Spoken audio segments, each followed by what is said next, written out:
وصلي وسلم على محمد بلسان يفقهوا قولي. We began the chapter of Tahara, and as will be an introduction of Tahara, cleanliness, purification is a prerequisite to Salah. Prerequisite of Salah, meaning these items have to be checked off and completed before we can even begin to start offering our Salah. And the books of fiqh they give us great detail, and it is up to us individually to open these books of fiqh and give ourselves the opportunity to learn about it. This is just an introductory, summarized, very short explanation about Tahara. We know that this is a subject matter that many human beings, and we will be learning from a hadith as well. For example, the non-Muslims were very fascinated that our Prophet ﷺ taught us everything about our religion, how to live a life. And the individual, he went as far as to say that your Prophet even teaches you about cleaning yourself after relieving yourself. And the individual being questioned was Sayyidina Salman al-Farsi radiallahu anhu. Sayyidina Salman al-Farsi radiallahu anhu, his story of how he came into the fold of Islam is truly fascinating by itself. Salman al-Farsi radiallahu anhu, he was in search of the truth for a large portion of his life. And Sayyidina Salman al-Farsi is an individual who lived a long life as well. Some of the history books they mention his age to be abnormally long life. Exact number, he probably came into the fold of Islam in his 90s. And then he lived another how many decades after that? Sayyidina Salman al-Farsi. So the person, he was the person in the narration that the kafir, the disbeliever, said that your prophet teaches you everything, even about how to clean yourself after using to relieve yourself. At that time there were no concepts of bathrooms. It was probably the outhouse or the house outside of a person's dwelling. You had to go outside into the wilderness. We can, many of us from the old country, we can maybe remember a back house or an outhouse, something that was separated from our homes. You had to walk into some brush or wilderness just to go use the bathroom. So the concept of this, and fast forward to 2022, subhanAllah. If the World Cup taught us anything, it's that the non-Muslim world is still being introduced to the concept of istinja. The non-Muslims that have visited Qatar this year in the World Cup, most of them are coming to social media and they are fascinated by the bidet right next to the toilet. They look at this hose and say, what is this hose next to the toilet? The bidet. Some people have lorcas, other people have other tools and utensils, but majority of the non-Muslims, when they see, oh, this is what you use to clean yourself after using the bathroom, and some of them are what you call in English shell-shocked. Shell-shocked is like they freeze and they think for themselves, they make like a tadabbur and tafakkur.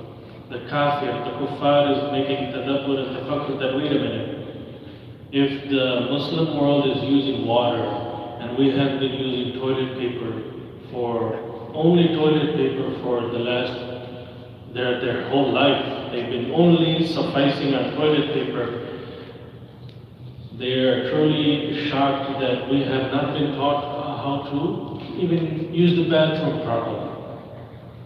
So, going back to that narration where Sayyidina Salman al-Farsi radiallahu anhu, he responded to the inquiry that your Prophet teaches you everything, even how to go to the bathroom. So we can appreciate that episode in our minds and our hearts by saying that yes, if there was not a teacher to teach someone how to even use the bathroom, then there is no difference between human beings and animals. Because human beings, animals also go and relieve themselves. But the personal hygiene that comes after relieving and using the bathroom, that's only exclusive to human beings. And even within human beings, it's exclusive to a very small portion. I say a small portion because as Muslims, we are supposed to know these things. But even within our Muslim brotherhood, we find that many people are void of this knowledge. So it's just as a reminder that we are visiting these topics, tahara, istinja, just to give ourselves, we can be the most advanced human society, human civilization to ever come to this earth, but if we don't know simple things, elementary things as how to clean ourselves after using the bathroom, then have we really made any advancements? Have we really made any advancements if we don't have personal hygiene? So Islam has given us this opportunity to educate ourselves regarding cleaning ourselves after defilement, after using the washroom. And then a narration today that we're going to visit is regarding, we might have heard this, that Nabi sallallahu alayhi wa sallam once, مر النبي صلى الله عليه وسلم بقبرين فقال إنهما ليعذبان وما يعذبان في كبير أما أحدهما فكان لا يستتر من البول وأما الآخر فكان يمشي بالنميمة ثم أخذ جريدة رطبة فشقها نصفين فغرز في كل قبر واحدة قال يا رسول الله لما فعلت هذا قال لعله يخفف عنهما ما لم ييبس. So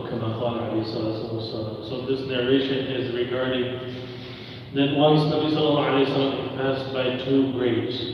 Nabi sallallahu alayhi wa sallam passed by two graves, and Nabi sallallahu alayhi wa sallam was inspired by Allah subhanahu wa ta'ala to realize that those two individuals of the graves, they were being punished. The dwellers of the graves, two of them, they were both being punished. And Nabi sallallahu alayhi wa sallam was also inspired by Allah subhanahu wa ta'ala that they're not being punished for anything major, meaning in our minds, if we think about it, the reason behind their punishment, we might look at it like something very, very minor. وَمَا يُعَذَّبَانِ فِي كَبِيرٍ. So Nabi sallallahu alayhi wa sallam said the reason for their punishment, one of them is that he was not careful while he was urinating. He was not careful in the matter of urinating. And the other one, he would walk around spreading scandals. The other individual, he was regular in spreading scandals, namima. So Nabi sallallahu alayhi wa sallam, he grabbed a branch that was, it had some greenery to the branch. And Nabi sallallahu alayhi wa sallam placed those two branches on top of both of those graves. And Nabi sallallahu alayhi wa sallam mentioned that initially the Sahaba radiallahu anhum that accompanied Nabi sallallahu alayhi wa sallam had witnessed that, they asked that, Ya Rasulullah, what is this that you're doing?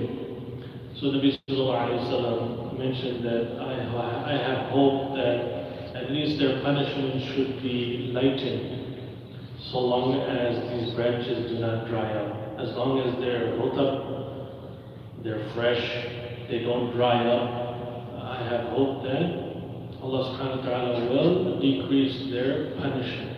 So now let's break this hadith down very quickly.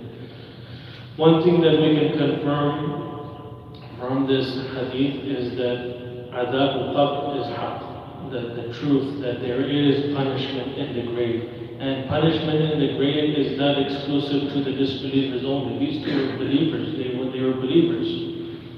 And they were being punished in the grave. So we can confirm, first of all, that adab al-qabr is haq, and it is not exclusive to kuffar. Also, believers, may Allah subhanahu wa ta'ala protect. We should always be seeking protection for ourselves, for our loved ones, for the entire ummah.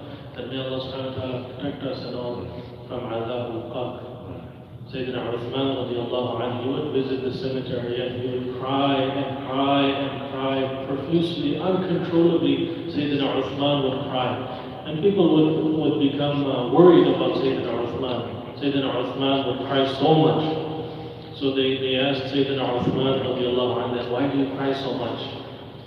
Just from visiting the grave. And Sayyidina Uthman radiallahu anhu said that is the first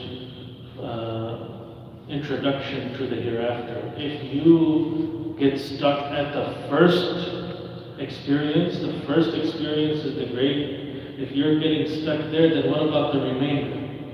But if you're successful and you're able to sleep a very peaceful slumber in the grave, then we have hope that the future endeavors and future episodes of the hereafter will be easy as well. So moving on, one of them was not careful while urinating, meaning droplets would fall back on his clothing. And he was very careless about that. The individual being punished in the grave, droplets would fall back on his clothing, and he was very careless about it. So now looking at this, we can appreciate Islam teaching us that not only are we supposed to be careful and clean ourselves after urination, but those droplets that we can't even see, we should try our best to make sure that droplets do not fall back on our clothing. We're careful when we enter the washroom area. Some, I've noticed in the older generations that are dying off right now, subhanAllah, our loved ones, usually our grandparents. There was a generation that had separate clothing for the bathroom, meaning we've seen them, either what's called in India, Pakistan, Bangladesh, like a longi was exclusive for the bathroom. And then after that, they would come out of the bathroom and wear, the regular clothing. So there was a generation that is dying off. Very rarely will you find it today, where you have separate clothing designated just for the toilet area. So that is one precaution that we can use. And different people have different methods. So whatever works for us, and between me and my Allah, that this is my way of proving to myself and to Allah subhanahu wa ta'ala that, Ya Allah, I am making an effort to the best of my ability. Certainly we should not be careless in this matter, because Allah subhanahu wa ta'ala knows that as well. So how do we find our own method that works for me? We should try and carry that out. Not only carry it out, but we should also be teaching our children, nieces and nephews. These are something that we should be teaching as well. How to take precautionary methods to avoid urine droplets falling back on our clothing. And from this narration, we can also learn other things, and that is that, what about the branch? The branch that Nabi sallallahu alayhi wa sallam placed on the two graves. Now, most of the scholars, especially a very well-known scholar, Mullah Ali Qari, rahmatullah alayhi, the author of Mirqat, a very detailed explanation of a hadith, he mentions that episode, Nabi sallallahu alayhi wa sallam placing two of those branches on the grave, that is exclusive to Nabi sallallahu alayhi wa sallam. Now, many people have this idea and we can see it in the cemeteries, especially during some parts of the year, usually Mother's Day. If anyone visits a cemetery on Mother's Day, it is the most busiest day that the cemetery witnesses influx of visitors. Father's Day is not so much as Mother's Day. Mother's Day, the cemetery is full. The people who sell flowers and these rose bushes, they are doing a large number of volume. They're selling out. You even have vendors on the side of the road. They're selling flowers and they're selling these things. Why? Because people purchase it, people are willing to pay that, people have this idea that by placing that on the grave, maybe I can show to myself and to the world that I have done my part. Meaning I visited the cemetery, I made my ziyarah. So it's nothing like as Muslims we should not follow in that footsteps, because this now became mainstream business, that they are selling these rose bushes, and especially now if you go on Christmas, some of the cemetery, the graves they have these flowers and these things. But we can go back to this, that Nabi Sallallahu Alaihi Wasallam placed two branches, that we can say that, and we can find comfort in knowing that what Nabi Sallallahu Alaihi Wasallam did, it was exclusive to him. And he was inspired by Allah Subhanahu Wa Ta'ala with the hope that if you do that, then there is potential that very temporarily, very briefly, the adab al-qabr will be lightened on those two individuals, and they will experience some sort of comfort from that. So we can take confirmation from that while they are being in that time after a person's soul leaves their body and awaits for Yawm al-Mahshar, Yawm al-Hisab, as we wait for the day of reckoning, there is the world known as Barzakh. Barzakh is sort of that waiting room. If we ever went to the hospital, or if we ever went anywhere where there is this waiting room, life in the grave is known as a waiting room. And we can also learn from Surah Yasin. Surah Yasin mentions that the kuffar, when they see the Day of Judgment, they will look at that, and first of all, all human beings, when we will rise from our graves, Surah Yasin tells us regarding the verse that قَالُوا يَا وَيْلَنَا مَنْ بَعَثَنَا مِنْ مَرْقَدِنَا قَالُوا يَا وَيْلَنَا مَنْ بَعَثَنَا مِنْ مَرْقَدِنَا. Literally it means, they're cursing and they're saying, "Ya, oh woe to me, who has woken me from my sleeping, resting area." Resting area. That's why the concept of RIP, rest in peace. Rest in peace. We see these marked graves and cemeteries all over. People say that may he rest in peace. So that's taken from the Quran. قالوا يا ويلنا من بعثنا من مرقدنا. When they see in comparison to the life in the grave and then the Day of Judgment, the grave, an experience of the grave will be compared to the Day of Judgment as a resting place. So we can just imagine the chaos, the panic that will be witnessed in the Day of Judgment. We make dua that may Allah subhanahu wa ta'ala make us and all of our loved ones from that category where Allah subhanahu wa ta'ala says that they will be لَا خَوْفٌ عَلَيْهِمْ وَلَا هُمْ يَحْزَنُونَ. They will not have any fear on that day, nor will they have any hazn, nor will they have any sort of anxiety or depression or worry or any negative feeling, because they will be comfortable. They will, that group of people will have no worries. So again, this we can just imagine how istinja and tahara is basically teaching us and allowing us to get so much exposure to so many other different topics. And inshallah we will continue with this chapter on tahara. We can see how critical and important it is to us. Tahara, istinja. And istinja carries many more other things, such as the use of water. In the older days, it was the use of rocks. Are we to suffice only on water? We should not be using our right hand. We should be reading a dua when we enter into the laboratory, the bathroom area where the toilet is. We should be reading a dua. Why? Because that temporary moment, we're not supposed to be making any dhikrullah. In the toilet, the toilet area, we should not be making any dhikr. So before we enter, we should take the name of Allah subhanahu wa ta'ala.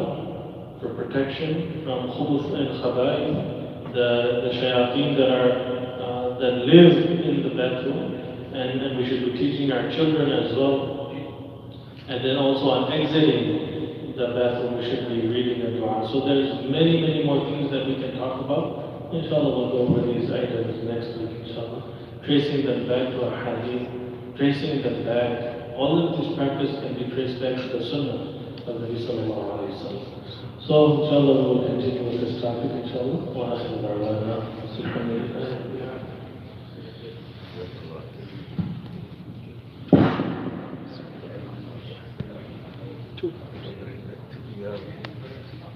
Important to me.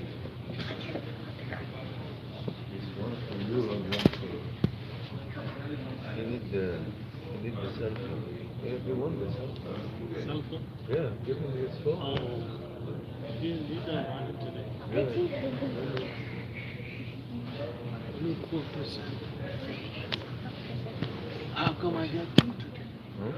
Because you're important to me. Speaking about Sister Jack, that's